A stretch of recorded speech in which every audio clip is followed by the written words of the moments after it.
जय हिंद दोस्तों। आप सभी का स्वागत है आपके अपने यूट्यूब चैनल रवि अध्ययन अकेडमी पर।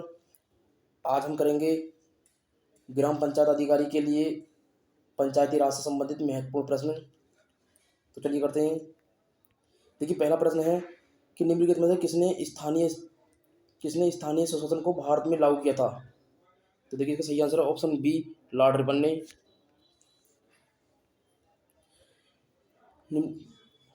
अगला प्रश्न है, वर्ष 1882 में एक प्रस्ताव प्रस्तुत किया गया जिसमें स्थानीय स्वशासन का मैग्ना कार्टा कहा गया। यह प्रस्ताव किसके द्वारा प्रस्तुत किया गया था। तो देखिए, 1880 से लेकर 1884 तक कौन थे। ये थे लॉर्ड रिपन। ऑप्शन डी इसका सही आंसर होगा, लॉर्ड रिपन। अगला प्रश्न है, स्थानीय स्वशासन का जनक किसे कहा जाता है। तो देखिए, इसका सही आंसर है ऑप्शन सी, लॉर्ड रिपन को स्थानीय स्वशासन का जनक कहा जाता है।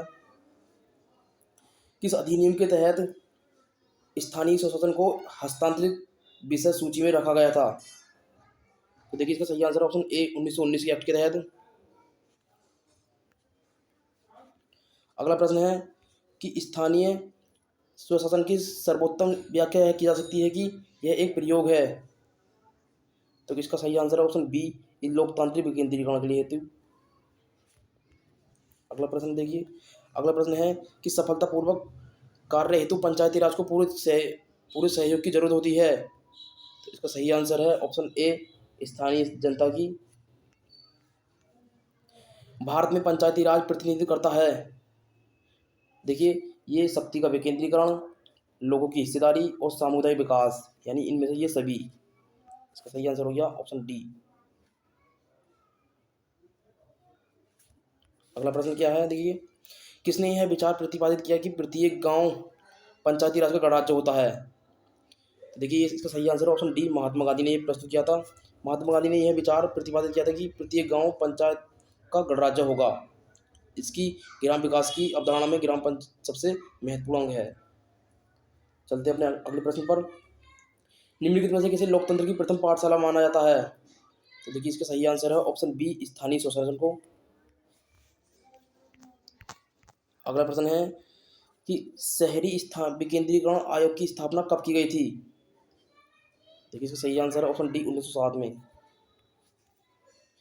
किस अंग्रेज द्वारा यह घोषित किया गया कि ब्रिटिश सरकार की नीति का उद्देश्य भारत में उत्तरदायी शासन की स्थापना करना है। देखिए, इसका सही आंसर है ऑप्शन ए, मांटेग्यू ने यह घोषणा की थी। अगला प्रश्न है, स्थानीय स्वशासन की श्रेष्ठ प्रणाली का वर्णन किन ग्रंथों में मिलता है। देखिए, रामायण में, महाभारत में और अर्थशास्त्र में, इन सभी मिलता है, यानी ऑप्शन डी इसका सही आंसर होगा। किस देखिए, बताइए आप कि रामायण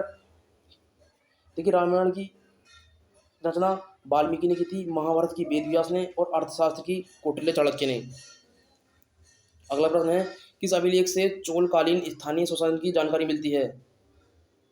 तो देखिए, इसका सही आंसर है ऑप्शन ए, उत्तमेरूर अभिलेख से।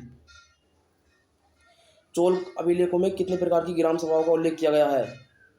देखिए, 3 प्रकार की ग्राम सभा का उल्लेख किया गया है। ऑप्शन सी इसका सही आंसर होगा। चोल काल में नगरम किस प्रकार की संस्था थी। तो देखिए, इसका सही आंसर है ऑप्शन सी, व्यापारिक। व्यापारिक संस्था कौन कौन सी थी। ये नाना देशी भी व्यापारिक संस्था थी एक। अगला प्रश्न है कि चोलकालीन ग्रामीण संस्थाएं और की कार्य समिति को क्या कहा जाता है।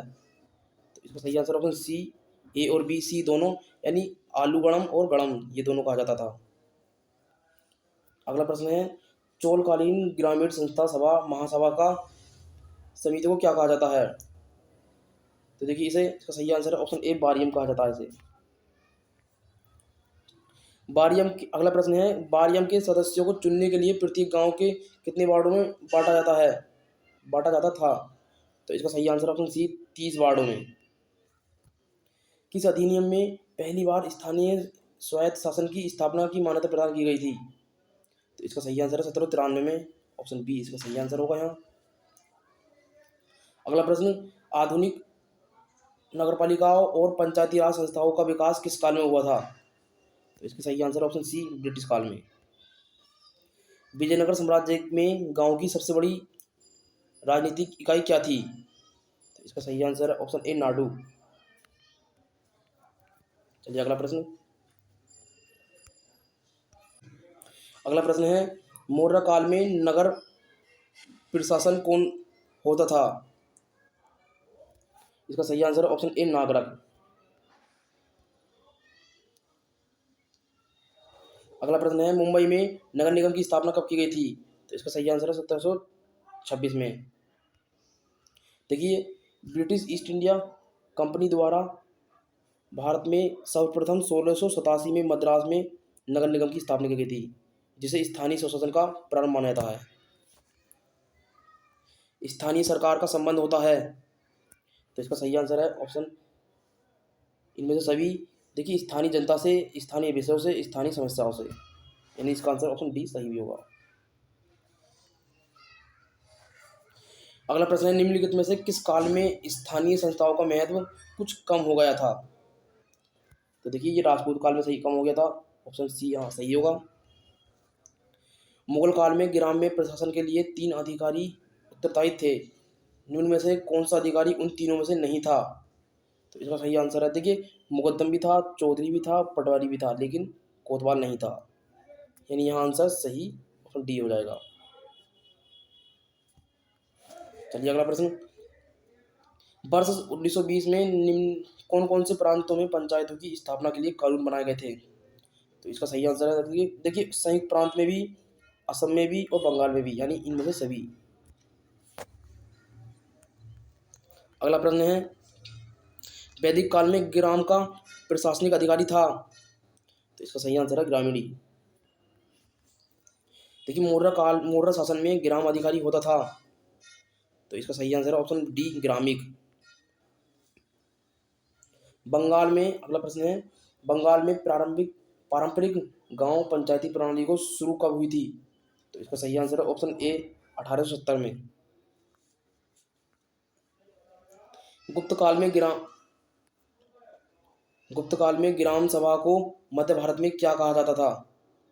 तो इसका सही आंसर है ऑप्शन बी पंच मंडली।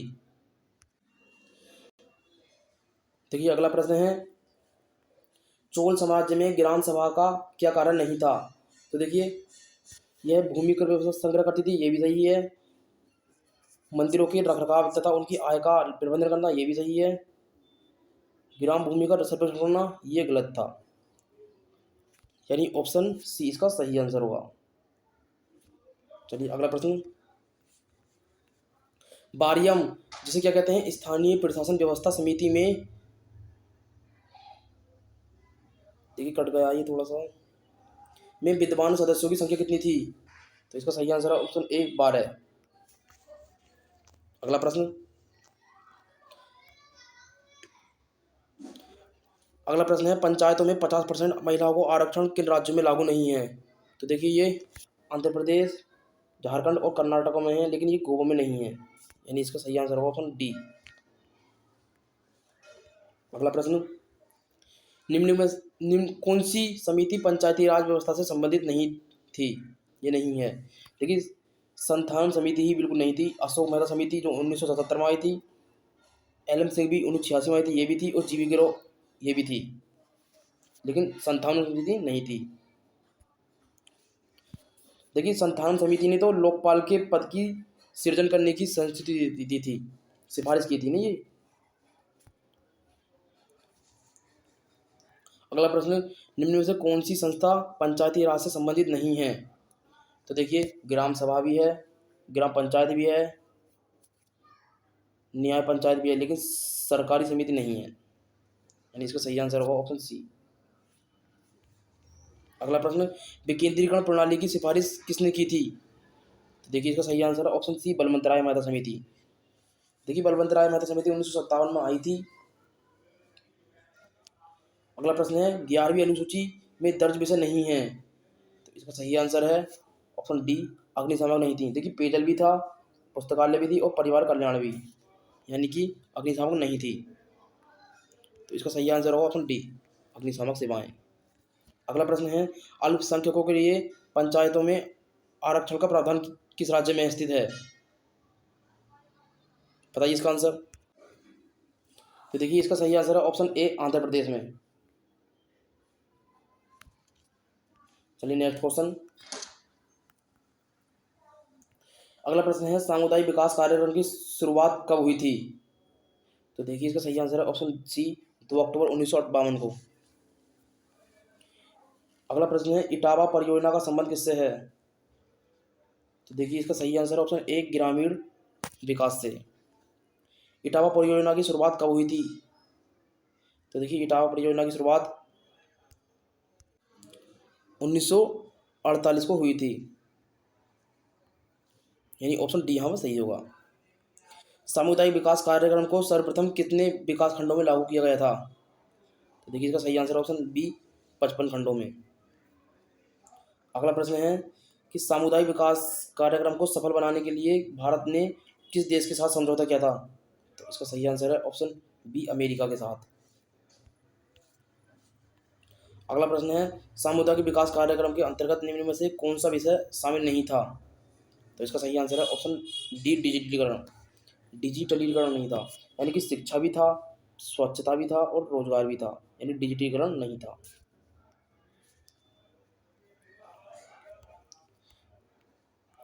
चलिए,